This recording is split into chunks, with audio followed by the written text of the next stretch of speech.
What were Jesus' parents' names? Mary and Joseph. Very good. Yes, very I got good. that one. Very good. And approximately how many years ago did he live? Oh, gosh. 250 million years ago. Exhausted and seeking a place to bear their child, Joseph and Mary arrived in what would later become the little town of Bethlehem. And since there were no such things as hotels or stables, Mary gave birth in a raptor's cave. How many wise men were there? 12. And what did they bring Jesus as gifts? They brought him some wine. We 12 kings of Orient are, bearing booze we traverse afar. Jesus was visited by a dozen wise men following a star, who all decided the best gift to bring a newborn child was liquor. All 12 were immediately arrested for supplying alcohol to a minor. Who found the burning bush?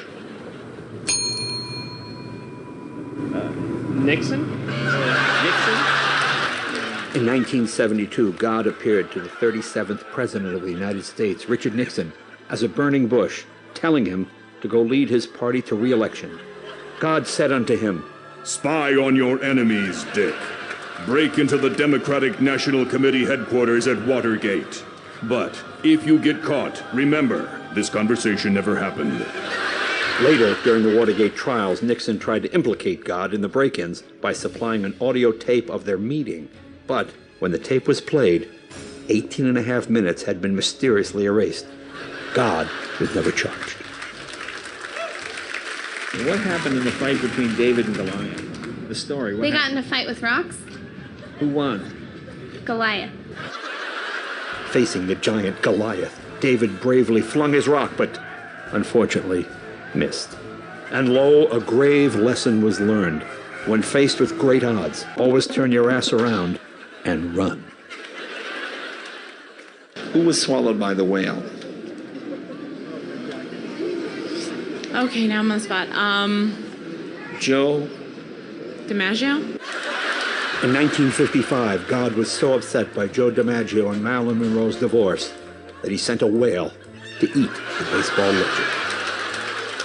Inside the whale, Joltin' Joe met up with John F. Kennedy, who had just been rumored to have had an affair with Monroe. They worked out their differences, and Joe helped them escape. From the book of Jonah.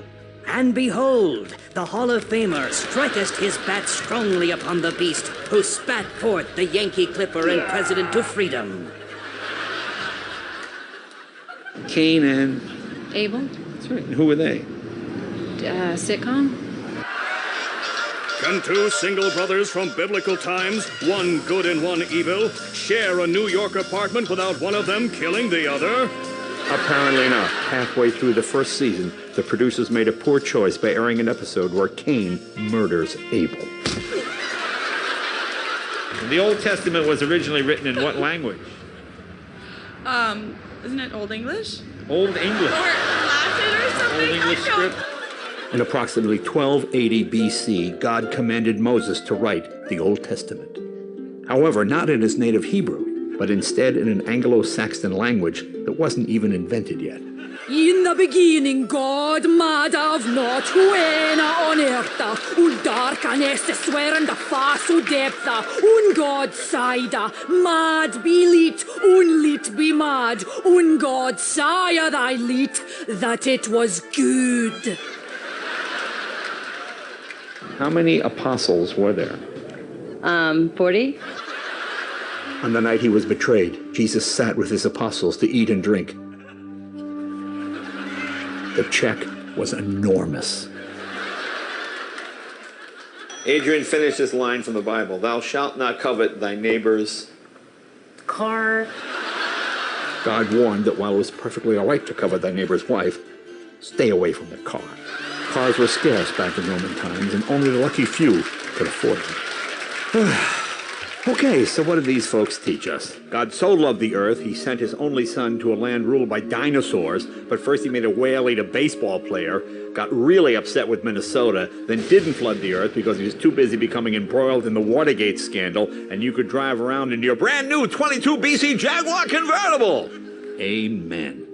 Amen.